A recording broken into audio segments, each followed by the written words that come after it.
Okay. Tell me, what else? In another news, Lithuania will no longer import the Russian gas to meet its domestic needs. Yeah. It becomes the first country in Europe to have secured its independence from Russian supplies. Yeah, good. And another, Odis Baris, the CEO of Connexis Baltic Grid, told Latvian radio, since April 1st, Russian natural gas is no longer flowing to Latvia, Estonia, and Lithuania. Very good. Very good. Yeah, see? They don't really need it. They just think they need it. It's a habit. Right. Yes. Reliance, habit, and laziness. So they are just too comfy. Yes, Yes. Master. Why bother? They have money, they have good position, they have retirement money for sure secured, so why would they bother changing anything to make their countrymen better? Right. Yes, Right, Master. Whatever happens, they're okay anyway. But in Ukraine, even some of their parliament members pick up rifles and fight. Yes. Their ex-president also, Poroshenko, the ex-president of Ukraine, he also went out to fight with the army. And ex-PM also, and some others who are normally not in the army service, government people, they also went out to fight. Yes, yes. If something good comes out of the Ukraine war, is it the united spirit of the Ukrainian people is shining for the whole world to see. Oh, yes. Yes, right. I mean, worldly, mundanely speaking, they are the best example. Yes, Yes, Master. But that regardless of the Buddha's teaching, you should not have a weapon and kill and all that. But in this mundane world, they are the best. Right. Yes, Master. Yes. They're united to fight, to protect their people. That's very noble. To sacrifice your own life for somebody else's life is the utmost sacrifice in this world already. Oh, Yes, yes. Master. It's the ultimate. Yes. Even family members wouldn't do that willingly for each other. Yes, Yes, right. Master. That's why I praise them, not because I want war. Yes. I praise their noble spirit. They are just mundane people. Oh, Yes, Master. And even then, they sacrifice their life for others' lives. Yes, Master. I don't know if any of my so-called disciples would sacrifice their life for me. Being taught all these decades. See what I'm saying? Yes, Master. Yes. Master. All right. That's why when the Prophet Muhammad was alive, peace be upon him forever, he said that if you sacrifice for protecting the truth, protecting Islam at that time, you will go to heaven. And it is like that. Yes, Right. Master. He spoke the truth because it's a noble spirit. Yes, Yes, Master. Master. They are forced to fight to defend others, to defend the Prophet, to defend their family members, the innocent women and children. Yes, Yes, Master. Master. Yes.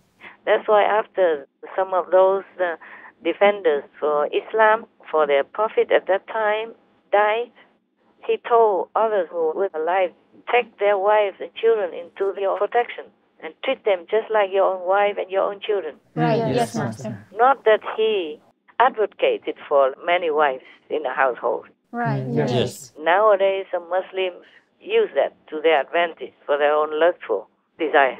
Yes, Master. Yes. But it wasn't like that. Because the Prophet, peace be upon him, promoted that. So that the soldiers who died for the great cause like that would feel at peace, Yes.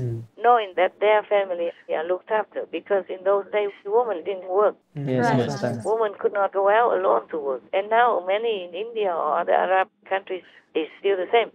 It's opening more now. Yes. More now. But I heard that in Afghanistan, Afghan women still cannot go out alone without endangering themselves. Oh.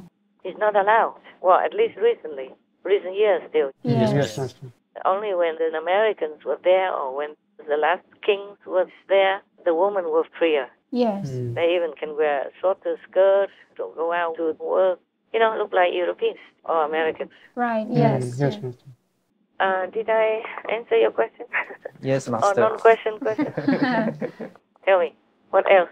Master, Ukrainian volunteers have been weaving camouflage nets and making bulletproof vests in the southeastern city of Zaporizhia in Ukraine. Many volunteers in the country also run makeshift operations to supply the army with homemade protective gear. because they don't have enough supplies from the Western countries. Yes. They still don't have enough, Yes. Yes, Master. despite the Americans' promise of this and that. Sometimes the Ukrainians say, we're thankful for your support and wanting to send us supplies, but what we receive is not it. Maybe they send some not functional things or too old. Yes. It's not functioning. They try what they can with their own makeshift or inventive kind of way to protect themselves and to help Ukraine to fight for freedom from Russia, from Putin, actually. Right. Yes. The Russian people, they don't know much about it. They don't want war. Nobody wants war. No ordinary people would want war. Right, Yes. Master. Yes. Yes. Right. No, why? What for? If you have enough food on your table and your children can go to school in peace, why do you want war, huh? Yes, Master. Yes. What is in it for you? Only you may die and leave your children orphan and leave your wife widow. Yes, Yes, Master. Master. No normal people would love that. Even if they are not political minded or peace inclined, they would never think like that. Yes. Never think of going to war and killing other people. Yes, Yes, Master. It was just forced upon them by stupid, evil leaders. Yeah. People in Russia, those who know the truth, they hate Putin. Yeah. Yes. So you should be careful. Yeah? He might be even killed soon. Well, it doesn't matter. He's sick anyway, according to report. He for a long time, many years already, had sick with cancer. Thyroid cancer. The thyroid is in the throat area Yes. because he talks so bad. He orders people to go out and kill. So what can he expect from that, huh? Right. Taking people's land, killing people, cutting their throats, taking their property, their freedom, their peace. I'm surprised that he's still not dead yet. Yes, Yes, Master. Well, karma in hell, it won't give him any leniency. He's supposed to be sick, and his doctors are around him often, Yes, Master. flying in from afar. But instead of praying and being repentant for whatever karma or sin he had done, he harms more. He harms these dear people for their antlers. They get the blood from the antlers to bath in it. Imagine how many antlers to fill his bath. Maybe he drinks the blood because he's so thirsty. Oh my God. Concerning his sickness, he's really mentally sick because he had thyroid cancer. But he harms the poor innocent dear people to have the blood to fill his bath, to keep taking the blood bath in order to cure his cancer. The more he takes this blood bath, the more sick he will become. The blood and the anguish and the hatred from the animal people who are harmed justly will sink into his brain and make him more sick. Yes, Master. The poor animal people, you see, this bloodthirsty monster, really. It's just like Pope Francis.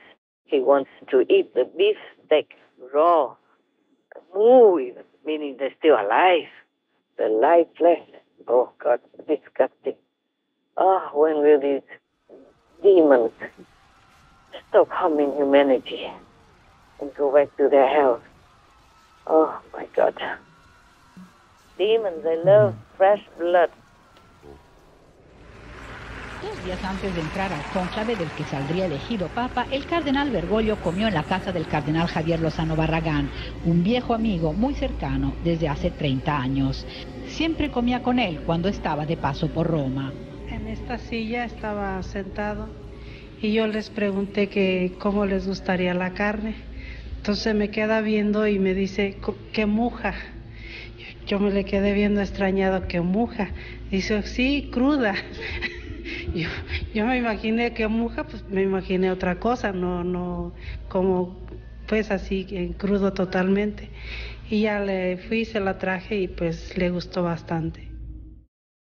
Why doesn't he go out in the field and just bite the cow person? Because it's still mooing.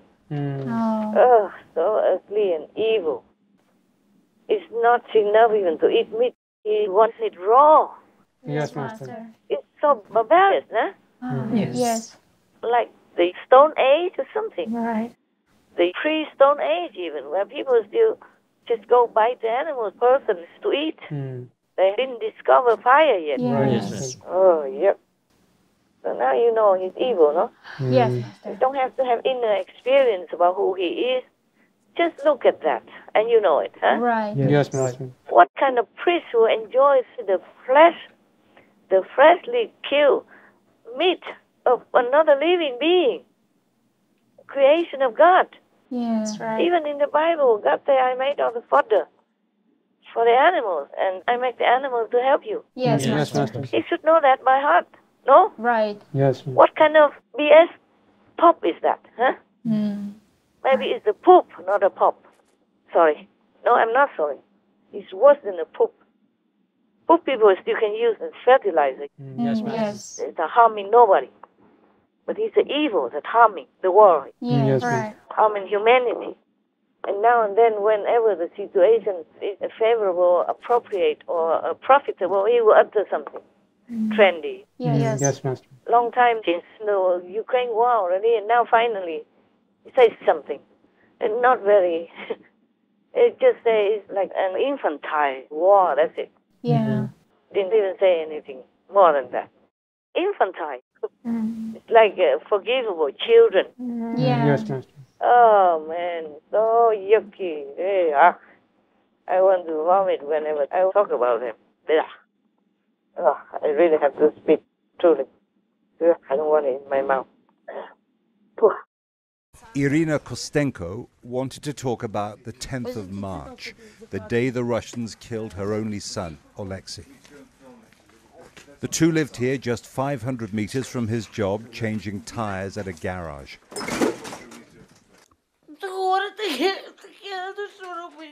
The pain is so bad.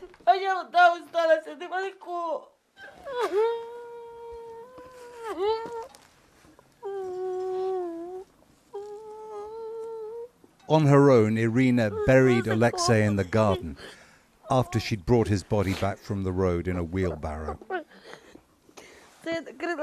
I covered the grave with a blanket to protect it from the dogs. He isn't in a coffin. I had to roll him in a carpet. 5 weeks of war, but it only takes a moment to destroy a family. Irina found another picture of her son. This is my love, she said. My sweetheart.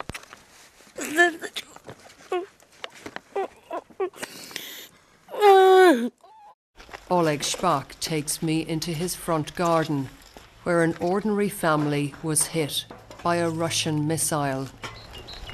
His 2-year-old son, Stepan, was buried under the rubble. He fell asleep in bed with new sheets because he wanted to sleep in ones with stars. So my wife did that for him. He fell asleep, and he never woke up again. He was lively and liked to play, but his final days were spent below ground, hiding from bombs. Not in the garden that was tended with love. All these so-called leaders, they are really so cold-blooded. Like Pope Francis saying that it's an infantile war. How can it be? It sounds like just a children's naughty game. It's not a game, man. It's not childish. It is life and death of a nation. Yes, Master.